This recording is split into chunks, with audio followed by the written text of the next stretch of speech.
అప్పుల బాధలు వెంటాడుతున్నాయా? అయితే 6 JVR వారి జాతిరత్నాలు ధరించండి. హాయ్, వెల్కమ్ టు మనం టీవీ. నేను మీ మనోజ్. సో టీటీడీలో జరుగుతున్న ఏదైతే కుంభకోణాలని చెప్పి కూటమి చెప్తోంది, వైసీపీ ఏమో లేదు అసలు టీడీపీలోనే మొత్తం స్కామ్ మొత్తం జరిగింది, వాళ్ళని పట్టుకొని మేము డబ్బులు కక్కిచ్చాము, ఇప్పుడు మా మీద పడతారంటే ఇటు కూడా భూమన కరుణాకర్ రెడ్డి చాలా ఘాటు వ్యాఖ్యలు, కూటమికి గట్టి కౌంటర్లు ఇస్తున్న పరిస్థితి. అసలు ఏం జరిగింది? ఆ 100 కోట్ల పరకామణిలో 100 కోట్లు దొబ్బేసే ఛాన్స్ ఉందా? మాట్లాడదాం. మనతో పాటు TTD board member, BJP fire brand Bhanuprakash Reddy గారు ఉన్నారు. నమస్కారం అండి. నమస్తే గోవింద్ అండి. సార్ ఎలా ఉన్నారు సార్? బాగున్నానండి. సార్ ఏంటి సార్ అసలు టీటీడీ ఇష్యూలో ఎప్పుడు కూడా టీటీడీ ఇష్యూస్లోనే ఉంటుంది, వైసీపీ హయాంలో ఇష్యూస్ ఉన్నాయి, ఇప్పుడు టీడీపీ హయాంలో మరింత ఎక్కువ వస్తున్నాయి. ఇవి కావాలని టీడీపీ చేస్తుందని చెప్పి భూమన కరుణాకర్ రెడ్డి గారు మాట్లాడుతున్న పరిస్థితి. అసలు ఏది నిజం అంటారు? అఖిలాండ కోటి బ్రహ్మాండ నాయకుడు, కలియుగ ప్రత్యక్ష దైవం, కోట్లాది మంది హిందువులకు ఆరాధ్య దైవమైనటువంటి వెంకటేశ్వర స్వామి ఖజానానే కొల్లగొట్టినటువంటి పార్టీ వైసీపీ పార్టీలో ఉంటే కొందరు ప్రముఖులు. వారా ఈరోజు మా గురించి మాట్లాడేది? దైవం గురించి, ధర్మం గురించి, దేవుడి గురించి. వారికి దైవం గురించి, దేవుడి గురించి మాట్లాడే నైతిక హక్కు కూడా లేదు. ఎందుకంటే వారు చేసినటువంటి పాపాలు అన్ని ఇన్ని కాదు. వెంకటేశ్వర స్వామి ఆలయాన్ని అడ్డంగా పెట్టుకొని మొత్తం దోచుకున్నారు. ఇది విజిలెన్స్ రిపోర్ట్ అండి. ఇది ఏదో భానుప్రకాష్ మనం టీవీ ఇచ్చినటువంటి రిపోర్ట్ కాదు. ఇది టీటీడీ విజిలెన్స్ ఇచ్చినటువంటి నివేదిక. ఈ నివేదికలో ఏముందంటే, రవికుమార్ అనే వ్యక్తి వెంకటేశ్వర స్వామి దగ్గర 29/4/23లో పరకామణిలో దొంగతనం చేస్తూ పట్టుబడ్డాడు. వారి దగ్గర $900 డినామినేషన్ మేము సీజ్ చేసాం. దాన్ని ఆ రోజు డాలర్ విలువ 80 రూపాయలు, 72,000 రూపాయలని ఆ రోజు మేము వారి దగ్గర సీజ్ చేస్తామని చెప్పారు. దీని మీద ఛార్జ్ షీటు 30/5/23లో ఛార్జ్ షీట్ వేశారు. మళ్ళా లోక్ అదాలత్ లో 9/9/23లో 6 నెలల లోపలే ఈ తతంగం అంతా జరిగిపోయింది. దీంట్లోనే మతలబ్ ఉంది. ఈ విజిలెన్స్ రిపోర్ట్ లో ఏముంది తెలుసా? లోక్ అదాలత్ లో దొంగతనం చేసిన తర్వాత లోక్ అదాలత్ లో కాంప్రమైజ్ అయ్యే కేసే కాదండి ఇది. ఇప్పుడు మీ కార్యాలయంలో ఎవరన్నా వచ్చి విలువైనటువంటి కెమెరాలు, వస్తువులు, మీ గల్లాలో ఉన్నటువంటి ఏదైనా మీకు డబ్బు ఒక 5 లక్షలు 10 లక్షలు దొంగలిసిపోతే మీరైతే ఏ నిర్ణయం తీసుకుంటారు చెప్పండి? వారి మీద క్రిమినల్ కేసు పెట్టి అరెస్ట్ చేయించి జైల్లో పెడతారా? లేకపోతే లేదు నా కెమెరా అంటే సపోజ్ ఊరికే చెప్తా, నేను ఎంప్లాయ్ అనుకోండి మీ కంపెనీలో, ఆ దొంగతో నేను లాలుచిపడి నేను మా ఓనర్ నేను మేనేజ్ చేసుకుంటాను, నువ్వు నాకు కొన్ని కెమెరాలు ఇచ్చి ఆ డబ్బులో నీకు కొంత నాకు కొంత, నువ్వు ఎంత సంపాదించావు దీంట్లో ₹1 గతంలో ఎప్పటి నుంచో నేను మన కంపెనీలో దొంగతనం చేస్తాను అనుకోండి, తెలియకుండా ఇద్దరం పంచుకుంటామని చెప్పి ఆయన కొంత నేను కొంత తీసుకుంటే ఎంతవరకు న్యాయం చెప్పండి? ఒక కంపెనీలోనే ఒక కంపెనీలో ఇలా చేయకున్నప్పుడు అఖిలాండ కోటి బ్రహ్మాండ నాయకుడు వెంకటేశ్వర స్వామి హుండీలో నిలువు దోపిడీ చేస్తారండి. నిలువు దోపిడీ అంటే ఆ సమయంలో. సరే, ఇక్కడ ఒక పాయింట్ ఏంటంటే, చాలా మందికి ఎప్పుడైతే ఈ వైసీపీ కూటమి సర్కార్ మధ్య ఏదైతే ఈ టీటీడీ ఇష్యూలో గొడవ అయితే నలుగుతుందో, దీని తర్వాత కామన్ మ్యాన్స్ లో వచ్చే ప్రశ్న ఏంటంటే, నిజంగా పరకామణిలో అసలు డబ్బులకి, శ్రీవారి డబ్బులకి సెక్యూరిటీ ఉందా లేదా, పరకామణిలో 100 కోట్లు ఎలా దొబ్బేస్తారు అనేది సార్ చాలా మంది సామాన్యులు రేజ్ చేసినటువంటి క్వశ్చన్స్. అంటే ఆ రోజు దొరికినటువంటి 112 నోట్లు, పోలీసు వాళ్ళేమో 9 నోట్లు అన్నారు. 112 నోట్లు అంటే దాని డినామినేషన్ దాదాపు 10 లక్షలండి. 80,000 80 రూపాయలు ఒక డాలర్ విలువ అంటే $112 అంటే దాదాపు 10 లక్షల రూపాయలు వస్తుంది. అలా ఆ రవికుమార్ అక్కడి నుంచి రోజువారీ ఆయన అక్కడి నుంచి తీసుకుంటూ దాన్ని రియల్ ఎస్టేట్ లో పెట్టాడని, ఆ రియల్ ఎస్టేట్ పెట్టినటువంటి ఆస్తులు అది 10 20 అయ్యాయని, ఒకే ఫ్లోర్ లో అండి, ఒకే బిల్డింగ్ లో 13 అపార్ట్మెంట్ వెంకటేశ్వరంకి రాయిచ్చాడు. దాని ఏమంటారు, ఒక బ్లాక్ లో 13 అపార్ట్మెంట్ వెంకటేశ్వరంకి రాయిచ్చాడు. ఇది ఆన్ రికార్డ్. ఇది ఏంటంటే దొంగలు ఊరు పంచుకున్నట్టు. సరే, ఇక్కడ ఆయన దగ్గర ఎలా రాయిస్తారు? సరే, ఈ సినారియోలో బీజేపీ నేత భానుప్రకాష్ రెడ్డి కేవలం భూమన కరుణాకర్ రెడ్డిని వ్యక్తిగతంగానే టార్గెట్ చేస్తున్నాడు. ఎక్కడ ఆధారాలు లేకుండా ఆయన ప్రెస్ మీట్లు పెడుతున్న పరిస్థితి, పార్టీకి కూడా కనీసం చెప్పకుండా నా మీద కోపంతో ఆయన రగిలిపోతున్నాడు, అంతే తప్ప అక్కడ ఏం జరగలేదు అని నిన్న ఆయన చిట్ చాట్ లో మాట్లాడిన పరిస్థితి భూమన్ గారు. దీనిపై ఏమంటారు? పార్టీకి కూడా తెలియకుండా నేను ఏం చేసినా సరే మీరు ప్రెస్ మీట్ పెట్టి మాట్లాడారు అని చెప్పి భూమన్ గారు చెప్తున్న పరిస్థితి చిట్ చాట్ లో. నేను ఆయనకి సర్టిఫికేట్ ఇచ్చుకోవాల్సిన అవసరం లేదు. భారతీయ జనతా పార్టీ నా తల్లి లాంటి పార్టీ. నేను ఏం చేసినా సరే మా పార్టీలో ఉండే పార్టీ పెద్దలకి నేను చెప్పి ఉమ్, చేస్తా. ఉమ్, నా పార్టీ అనుమతితో నేను చెప్పి చేస్తాను. ఉమ్, కరుణాకర్ రెడ్డికి చెవులో చెప్పి చేసిన అవసరం ఉమ్, నాకు లేదు. నేను ఏం ఉమ్, తీసుకున్నా సరే నా లైన్ పార్టీ లైన్. ఉమ్, నా పార్టీ ఏ లైన్ తీసుకుంటుందో ఆ లైన్ లో నేను పనిచేస్తాను. ఉమ్, కాబట్టి ఏదో పార్టీకి చెప్పలేదు, వ్యక్తిగతంగా విమర్శ ఏం కరుణాకర్ రెడ్డికి నాకైనా ఆస్తి గొడవలు ఉన్నాయా? ఆయన హా, దగ్గరికి నాకైనా ఇండియా పాకిస్తాన్ మారిగా బార్డర్ లో ప్రాబ్లమ్స్ ఏమైనా ఉన్నాయా? ఏమీ ఉమ్, లేదు. ఆయనట ఊహించుకొని ఏదో ఉమ్, ఇది ఆధారాలతో బయట పెట్టాను కాబట్టి, ఆధారాలు లేకుండా ఎందుకండి? ఇదన్నీ ఆధారాలు కదా, ఉమ్, ఇవన్నీ ఆధారాలు కదా. నేను పార్టీ ప్రెస్ మీట్ పెట్టాను. మా పార్టీ ఉమ్, లీగల్ సెల్, మా పార్టీ అధికార ప్రతినిధి అందరూ ఉమ్, కూర్చొనే కదా మాట్లాడాము. ఉమ్, నిన్న మొన్న యాజ్ ఎ బోర్డు మెంబర్ నేను ఇది రిలీజ్ చేశా. నిన్న ఉమ్, పార్టీ ప్లాట్ఫామ్ మీద మాట్లాడాను. ఆయన ఉమ్, కనపడకపోతే వినపడకపోతే నేనేం చేయలేను. ఉమ్, కనుక కరుణాకర్ రెడ్డి గారిని అనుకున్నట్టు వారు చెప్పినట్టు నేను నడుచుకోవాలంటే ఉమ్, నేనేం ఆయన కింద గుమస్తా కాదు. ఉమ్. మాది జాతీయ పార్టీ, భారతీయ జనతా పార్టీ. ఇలా సరే, క్రమశిక్షణ లేని పార్టీ కాదు వైసీపీ మారిగా. సార్, ఇన్నాళ్ళు ఈ పరకామణి వ్యవహారం బయటికి రాకుండా ఒక్కసారే వీడియోలు ప్రూఫ్లతో బయటికి రావడంపై అసలు మీకేమనిపిస్తుంది సార్? అంటే దీని వెనకాల ఇంకా పెద్ద చీకటి భాగోతం ఉందనుకోవచ్చా? ఖచ్చితంగా, ఉమ్, ఖచ్చితంగా. ఈ అసలు మీరు అన్నట్టు ఆ విజువల్స్ ఎందుకు టీటీడీ దగ్గర లేవు చెప్పండి. ఉమ్, ఉమ్, ఎందుకు టీటీడీ దగ్గర లేవు? ఎందుకు దాన్ని ఉద్దేశపూర్వకంగా ఆ, తొలగించారంటే ఇంకో రిపోర్ట్ ఉంది, విజిలెన్స్ రిపోర్ట్. ఉమ్, ఒక విజిలెన్స్ అధికారి ఉమ్, ఆ, శివశంకర్ అనే వ్యక్తి ఉమ్, పరకామణి కమాండ్ కంట్రోల్ లో పనిచేసినటువంటి శివశంకరు ఉమ్, దీన్ని తొలగించారు. ఆయన ఎందుకు తొలగించారంటే ఆయన మీద అనేక అభియోగాలు ఉన్నాయి. ఉమ్, భక్తులకి అందాల్సినటువంటి డబ్బుని గాని బంగారుని గాని ఆయన తీసుకున్నాడు. ఉమ్, ఆయన మీద కూడా కేసు పెట్టకుండా ఆయన కూడా తప్పించారు. ఎందుకు ఉమ్, తప్పించారు? నువ్వు ఈ కమాండ్ కంట్రోల్ ఈ విజువల్స్ అని డిలీట్ చేయి, నేను ఉమ్, మిమ్మల్ని కాపాడతానని చెప్పినటువంటి ప్రభుత్వం గత ప్రభుత్వం వైసీపీ ప్రభుత్వము. ఉమ్, మీరే మాకు హరికథలు చెప్పేది నాయన. మీరు ఉమ్, మాట్లాడుతుంటే దయ్యాలు వేదాలు వెల్లించినట్టుంది. ఉమ్. కాబట్టి భగవంతుడితో ఆడుకోవద్దండి. ఏదైనా రాజకీయంగా ఉంటే మేము రాజకీయంగా చూసుకుందాం. సార్, తప్పులుంటే భగవంతుడితో చెప్పండి, ఆడుకోవద్దు సరిదిద్దుకుంటాం. అన్న మాటకి ఒక తప్పుడు చిన్న తప్పుడు మాట కంటిన్యూషన్ క్వశ్చన్ మాట్లాడొద్దండి. అడుగుతాను సార్. సార్, భగవంతుడితో ఆడుకోవద్దు అనే క్వశ్చన్కి ఒక చిన్న కంటిన్యూషన్ క్వశ్చన్ అడుగుతాను. సరే, కొన్ని పార్టీలు కొన్ని కులాలకి మతాలకి ఉంటాయి, ఓకే ఫైన్, ఇండియా మొత్తం ఉంది, వదిలేద్దాం. కానీ రీసెంట్గా జగన్మోహన్ రెడ్డి గారు ప్రెస్ మీట్ పెట్టి ఆయన మాట్లాడిన మాట ఏంటంటే, దేవుళ్ళతో మేము ఎక్కడ ఆడుకున్నాం, దేవుళ్ళతో అసలు మేము ఆడుకున్నామా, వాళ్లే కదా తిరుపతిలో ముస్లింలకి వాళ్ళకి వీళ్ళకి కొన్ని కొన్ని లాడ్జ్లు కట్టుకోమని అపార్ట్మెంట్ కట్టుకోమని ఇస్తున్నారు, మేము ఎక్కడ ఇది చేసాము, దేవుడితో మేము ఎక్కడ ఆడుకోలేదు, ఆడుకుంటుంది ఓన్లీ కూటమి ప్రభుత్వం అంటూ కరాఖండిగా చెప్పిన పరిస్థితి సార్ జగన్మోహన్ రెడ్డి గారు. దేవుడితో ఆడుకోలేదా జగన్మోహన్ రెడ్డి? 2019లో మీరు ఈ రాష్ట్రానికి ముఖ్యమంత్రిగా అయిన తర్వాత ఉమ్, ఎంతమంది ధర్మకర్తల మండలి సభ్యులు నియమించావయ్యా? టీటీడీ ఉమ్, చట్టం ఏం చెప్తాను? మేము 25 మంది సభ్యులు. నువ్వు ఆ రోజు 81 మందితో వేసావు కదా. ఉమ్, హైకోర్టుకి వెళ్తే ఉమ్, హైకోర్టు 52 మందిని డిస్మిస్ చేసింది. వాస్తవం కదా? నేనే కదా పోయింది పెళ్లికి.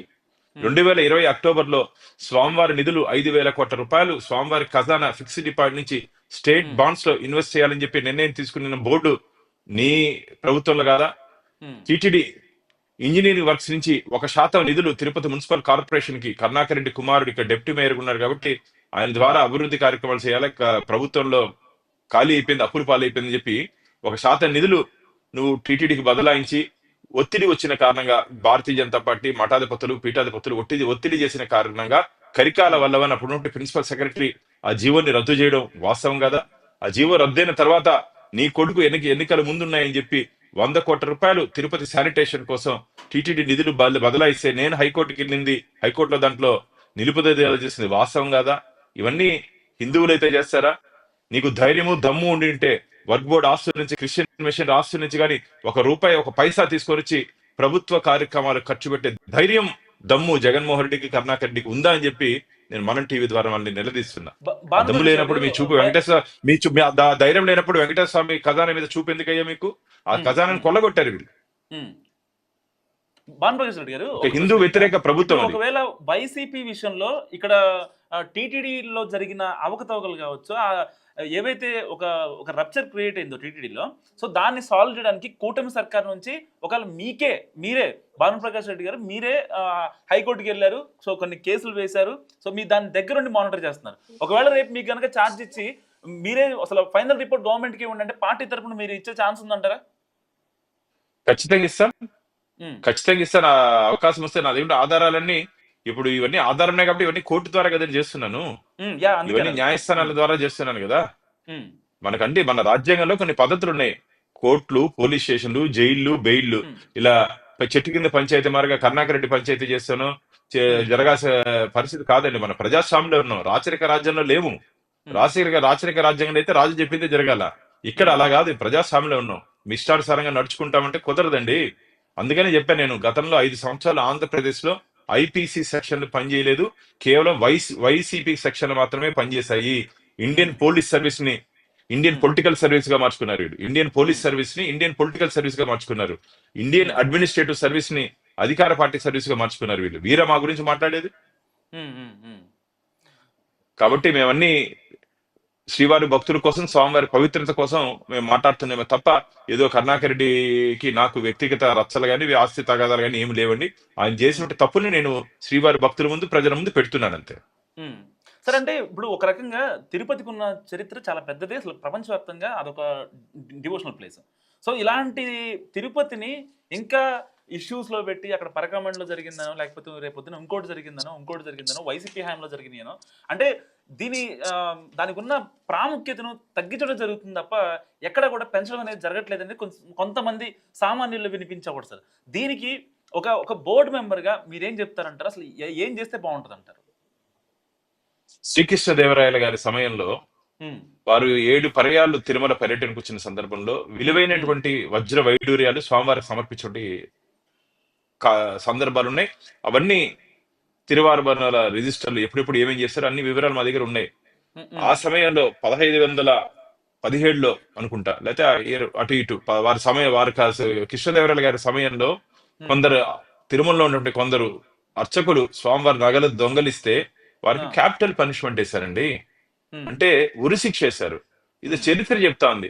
కాలం నుంచే దాదాపు 800 సంవత్సరాల ముందే స్వామివారి తప్పు చేస్తే ఉరిశిక్ష వేస్తే, ఉమ్, ఆ ఈ రోజు మనం పట్టించుకోకుండా గాలి కుదిలేయాలి, వీరు చెట్టు కింద పంచాయతీలు చేసి మేము మౌనంగా ఉండాలంటే కుదరదండి. వెంకటేశ్వర ఉమ్, స్వామి దగ్గర మేము కాపలా కుక్కలం. టిటిడి బోర్డు మెంబర్ అంటే ఇది ఒక ఉమ్, హోదా కాదు, ఉమ్, బాధ్యత. స్వామివారి ఆస్తులకి మేము కాపలాదారులము. ఏ విధంగా కుక్క ఇంటికి కాపలాగా వస్తుందో, వెంకటేశ్వర స్వామి ఖజానాకి, తిరుమల ఆలయానికి మేము కాపలా ఉమ్, కుక్కలమని చెప్తున్నాను మేము. ఆ ఉమ్, స్వామివారి పట్ల విశ్వాసంగా, భక్తుల పట్ల విశ్వాసంగా వ్యవహరిస్తున్నాం. వారి మారిగా దాచుకున్నటువంటి వ్యక్తులం కాదు మేము. కరుణాకర్ రెడ్డి ఇంత మాట్లాడుతున్నాడే, ఉమ్, ఎన్నికల సమయంలో 1 ఏడాది ముందు టీటీడీ నిధుల్ని దారి మళ్లించి ఇంజనీరింగ్ వర్క్స్ కి 1500 కోట్ల రూపాయలు దారి మళ్లించి దాని మీద 10 నుంచి 15% కమిషన్ తీసుకున్నారని తిరుపతి ప్రజలందరికీ తెలుసు. ఉమ్. సార్ ఆయన ఈ ఇప్పుడు రోజు మాట్లాడకూడదు ఇదే నీతి ఇదే గురించి. మనం టీవీ వేదికగా మీరు భూమనకి ఒక సవాల్ విసాలంటే ఏం విస్తారు సార్? ఎందుకంటే ఇక్కడ బీజేపీ వాళ్ళు మాట్లాడినా, జనసేన వాళ్ళు మాట్లాడినా, టీడీపీ వాళ్ళు మాట్లాడినా భూమన చాలా సింపుల్గా చెప్తున్నారు, అసలు అదేం లేదు. 2014 నుంచి 2019 వరకు చాలా పెద్ద స్కామ్ జరిగింది టీటీడీలో, దాన్ని మేము వెలుగు తీసాం అంతే అంటూ ఆయన చాలా కొట్టిపారేస్తున్న పరిస్థితి. సో ఒక బీజేపీ ఫైర్ బ్రాండ్గా అండ్ ఒక టీటీడీ పాలక మండలి సభ్యులుగా మీరేం చెప్తారు సార్? భూమనకి ఒక మాట చెప్పాలంటే. ఇది భూమన గారు, ఇదేందో నువ్వు నేను తెలుసుకునే వ్యవహారం కాదు. ఇదేంది రెజ్లింగ్, ఇది ఫీల్డ్ కాదు మనం కొట్టుకొని నీ బలం నా బలం చూపించుకునే దానికి. ఇది భగవంతుడి దగ్గర జరిగినట్టు అన్యాయం. ఇది న్యాయస్థానంలో తేల్చుకుందాం మనం. ఏదో నా దగ్గర ఉందో నీ దగ్గర ఉందో మన మాటల్లోనో చేతల్లోనో ఫైటింగ్ చేసుకుని బలాబలాలు చూసుకునేదానికి కాదు. ఇది న్యాయపరంగా, చట్టపరంగా దీన్ని మనం చూద్దాం. నా దగ్గర ఉన్న ఆధారాలు నేను కోర్టుకి ఇస్తాను, నీ దగ్గర ఉన్న ఆధారాలతో కోర్టుకు చూసుకుందాం, లేకపోతే చర్చిద్దాం. ఏదో నాకు వేదిక రా, సమయం చెప్పు, టైం చెప్పు, నా దగ్గర ఉండే ఆధారాలతో నేను వస్తా, నీ దగ్గర ఉండే ఆధారాలతో నువ్వు రా, మాట్లాడుకుందాం. మాటలకి చేతలకి మాటలకి పొంతన లేకుండా నువ్వు మాట్లాడితే, ప్లస్ మీ తాటాకు చప్పులకు భయపడే వ్యక్తులను నేను కాదు. సార్ అందాజుగా గొడ్డలి పోటుని గుండు పోటుగా మార్చినట్టు పార్టీ అది. గొడ్డలి పోటుని గుండు పోటుగా మార్చిన పార్టీ వాళ్ళ మాకు నీతులు చెప్పేది చెప్పండి. కాబట్టి ప్రజలందరికీ తెలుసు, భానుప్రకాశ సభలో అన్నారు అంతా తెలిసినా కూడా మనం ఏం చేయలేకపోతున్నాం అని చెప్పి అన్నారు ఆయన. అంటే ప్రజలందరికీ తెలుసు నేను గత 25 సంవత్సరాలుగా ఏం చేస్తున్నాను. గత 25 సంవత్సరాలుగా వెంకటేశ్వర స్వామి, ఇన్ని కోట్ల మంది హిందువుల్లో, ఇన్ని కోట్ల మంది వెంకటేశ్వర స్వామి భక్తుల్లో అక్కడ జరుగుతున్నటువంటి అన్యాయాలు, అక్రమాల గురించి మాట్లాడే అవకాశం నాకు వచ్చిందని చెప్పి నేను భావిస్తున్నానండి. ఇది నేను చాలా సంతోషంగా చెప్తున్నాను. ఉమ్. ఎందుకంటే చాలా మంది భయపడతారు. ఇప్పుడు నాకు కూడా కానీ మీరు ఈ బెదిరింపులు ఫైట్ ఉంటాయి. కంటిన్యూ చేస్తే ఇంకా చాలా మంది హ్యాపీగా ఫీల్ అవుతారు రెడ్డి గారు. నేను రాజీ అయ్యే ప్రసక్తే లేదండి. నేను చాలా ఉమ్. సందర్భాల్లో చెప్పా. నా ఉమ్. తల నరికిన ఉమ్. నా మొండెం పోయి అడ్డుకుంటుంది. వెంకటేశ్వర స్వామి దగ్గర జరుగుతున్న అన్యాయాల్ని నా ఉమ్. మొండెం పోయి అడ్డుకుంటుంది. కాబట్టి నేను ఎవరికి భయపడే ప్రసక్తే లేదు. నా మిత్రులు చెప్తా ఉంటారు, బాను నీకెందుకు వదిలేయకూడదా, సెన్సిటివ్ ఇష్యూస్, వాళ్ళు నువ్వు అనుకున్నటువంటి మంచోళ్ళు కాదంటే, అవసరం లేదు, నాకు వెంకటేశ్వర స్వామి నన్ను ఉమ్. రక్షించుకుంటాడు. ఉమ్. ప్రాణం ఇచ్చిన ఆయన కోసం ఉమ్. నువ్వు మౌనం వినమంటే కుదరదండి. ప్రాణం పోసిన దేవుడు, ఆయనకు అన్యాయం జరుగుతా ఉంటే మౌనంగా ఉండాల్సిన అవసరం నాకు లేదు. ఇప్పటికే మీ కాబట్టి మీద ఎవరు రియాక్షన్స్ కూడా వైసీపీ నాయకుల నుంచి రాకపోయినా సరే సోషల్ మీడియా వేదికగా మీ మీద విష ప్రచారం జరుగుతుంది. కానీ మీరు వాటిని ఖండించాలని మనం టీవీ స్టూడియో వేదికగా అడుగుతున్నాం మిమ్మల్ని. మీ ఒకటండి, నా మీ వ్యక్తిగత వ్యక్తిగతంగా కావచ్చు, నా మీ కెరీర్ పరంగా కావచ్చు, వైసీపీ నేతలు మాట్లాడకపోయినా సోషల్ మీడియా పరంగా మీ మీద మీమ్స్ కానీ ఆ పోస్టులు కానీ చాలా గలీజ్గా వేస్తున్న పరిస్థితి. వాటిపై ఏమైనా మాట్లాడతారా? ఎస్, నేను రాజకీయాల్లో ఉన్నాను. ఉమ్. రాజకీయాల్లో పూలు పడతాయి, రాళ్ళు పడతాయి. నాకు ఉమ్. కేవలం పూలే కావాలనుకుంటే కుదరదు. కాబట్టి ఉమ్. నేను దేనికైనా సిద్ధంగా ఉన్నా. నా మనస్సాక్షికి తెలుసు నేను ఉమ్. దేనికోసం పనిచేస్తున్నాను, ఎందుకోసం పనిచేస్తున్నాను. నేను ఉమ్. ఒకవేళ బయటకు వెళ్తే, ఈరోజు తెల్లారితో ఉదయం స్వామివారి దర్శనానికి వెళ్ళాను. ఉమ్. దర్శనం సుప్రభాత సమయంలో నా ఉమ్. వెనకాల ఒక ముసిలావిడ ఉంది. ఉమ్. నా భుజం తట్టి ఉమ్. నా భుజం తట్టి, మీరు భానుప్రకాష్ కదా, ఆ. చాలా మంచి పని చేస్తున్నారు, భగవంతుడి దగ్గర జరుగుతుంటే అన్యాయాన్ని ప్రశ్నిస్తున్నారు, ఆ ఉమ్. భగవంతుడి ఆశీర్వాదంతో పాటు నా ఆశీర్వాదం కూడా ఉంటుందని చెప్పి ఈ రోజు ఉదయం సుప్రభాత సేవలో ఆశీర్వదించదు. చాలా బయట వచ్చిన హ్యాపీగా తర్వాత ఫీల్ అవుతాం ఆ టైంకి. ఉమ్. ఆ, అంతే కదా, బయట వచ్చిన ఉమ్. తర్వాత చాలా మంది భక్తులు నా దగ్గరకు వచ్చి, ఉమ్. బాను మంచి పని చేస్తున్నావు, ఉమ్. దేవుడి దగ్గర మేము మాట్లాడేదానికి మాకు అవకాశం లేదు, మీరు మా అందరి తరఫున మాట్లాడుతున్నారు, మీరు అవును. గోవింద భక్తుల తరఫున మీరు మాట్లాడిస్తున్నాడు వెంకటేశ్వర స్వామి, మీరు ఉమ్. చేసే పోరాటంలో మీకు ఖచ్చితంగా ధర్మాను గెలుస్తుంది, మీరే గెలుస్తారని చెప్పి చెప్తున్నారు. చాలండి నా లైఫ్ లో. ఉమ్. కరుణాకర్ రెడ్డి ఆ మాట మాట్లాడమని చెప్పండి, కరుణాకర్ రెడ్డి నువ్వు మంచి చేస్తున్నావు, నీకు అయ్యో, దేవుడు ఆశీర్వాదం ఉంటుందని చెప్పి ఎవరు ఆ ఎవరు టెన్యూర్లో అనరు. అసలు ఆ నన్ను మాట అంటున్నారంటే, వినిపించడం భక్తులతో మాట్లాడింది ఏది బేసిక్ గా?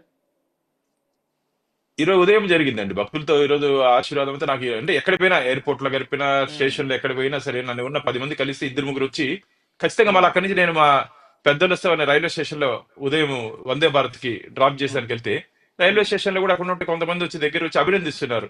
ఉమ్. అభినందనతో పాటు బాధపడుతున్నారు, అరే ఇంత ఉమ్. అన్యాయం జరిగింది వెంకటేశ్వర స్వామి దగ్గర. ఉమ్. అందుకనే 11 స్థానాలకు పరిమితం చేశాడు స్వామి. ఉమ్. వీళ్ళు చేసినటువంటి అవినీతి అక్రమాలే ఉమ్. ఆయన కూడా ఆగ్రహం వచ్చింది, కోపం వచ్చింది. అందుకనే 11 స్థానాలకు పరిమితం చేశారు. కరుణాకర్ రెడ్డి గారిని 60,000 పైచిలకు ఓటుతో తిరుపతి ప్రజలు ఓడించారు. అది గుర్తుపెట్టుకోవాలి. కరుణాకర్ రెడ్డి గారు అవును. 60,000 పై, అంటే రాజకీయాలకి దీనికి సంబంధం లేకపోయినప్పటికీ వారు ఉమ్. చేసినటువంటి వ్యవహారాల కారణంగా ఉమ్. 60,000 పైచిలకు ఓటుతో తిరుపతి ప్రజలు ఓడించారు. అవును. కాబట్టి ఒళ్ళు దగ్గర పెట్టుకొని వ్యవహరిస్తే మంచిది.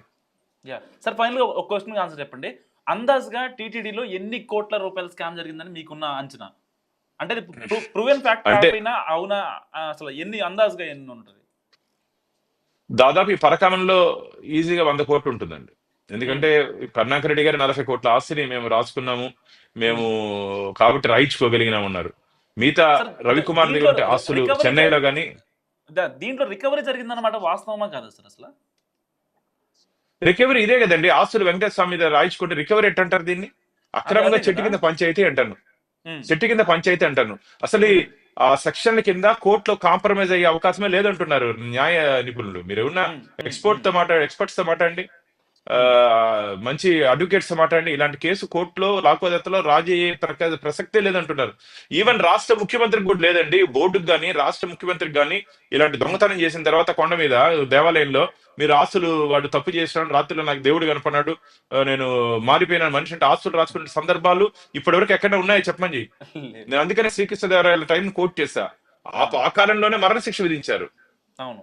ఈ రోజు ఇట్లా మౌనంగా ఉంటే ఎట్టండి? ఇన్ని కఠినమైన చట్టాలు వచ్చాయి. ఆ రోజు రాచరికం, ఈ రోజు ప్రజాస్వామ్యం మన డబ్బు. మీరు కూడా ఎప్పుడో ఉమ్. వచ్చినప్పుడు, కొండకు వచ్చినప్పుడు హుండీలో కానుకలు ఇచ్చుంటారు. నేను కూడా ఉమ్. కొండకు పోయినప్పుడు కానుకలు ఇచ్చుంటా. అది ఉమ్. మన డబ్బు. ఉమ్. అంటే కానీ మనం సమర్పించిన డబ్బు ఒక్కసారి శ్రీవారి హుండీలో పడిన తర్వాత అది వెంకటేశ్వర స్వామి ఆస్తి. నా వెనకాలే ఉన్నాడు స్వామివారు. అది అవును. వెంకటేశ్వర స్వామి ప్రాపర్టీ. ఆ ప్రాపర్టీ మీద ఒకరికి హక్కు ఉంటుంది, అది వెంకటేశ్వర స్వామికి మాత్రమే. ఇలా చెట్టు యా కింద పంచాయతీలు చేస్తూ పంచుకునే పద్ధతి రాకూడదని చెప్పి ఇంత నేను గట్టిగా ఉన్నాను. ఖచ్చితంగా రాబో రోజుల్లో వెంకటేశ్వర స్వామి భక్తులు, శ్రీవారి భక్తులు అందరూ స్వామివారి దగ్గర కొల్లగొట్టేటువంటి ప్రతి రూపాయిని తిరిగి వడ్డీ కాసుల వాడికి వెంకటేశ్వర వడ్డీ కాసుల వాడు అంటారండి. వడ్డీ కాసుల వారికి వడ్డీతో పాటు వీరందరి దగ్గర కట్టిస్తాం. మేమైతే ఎవరిని వదలలే ప్రసక్తి లేదు. కఠినమైనటువంటి నిర్ణయాలు మేము తీసుకుపోతున్నాం. ఈ ఇష్యూలో శ్రీవారి ఆస్తులకు అండగా నిలవాలని చెప్పి నేను మనస్ఫూర్తిగా కోరుకుంటున్నాను రెడ్డి గారు. So thank you so much sir డిబేట్లో పార్టిసిపేట్ చేసింది. గోవిందా. సో ఇది భానుప్రకాష్ రెడ్డి గారి అనాలిసిస్. చూస్తూనే ఉండండి మనం టీవీ.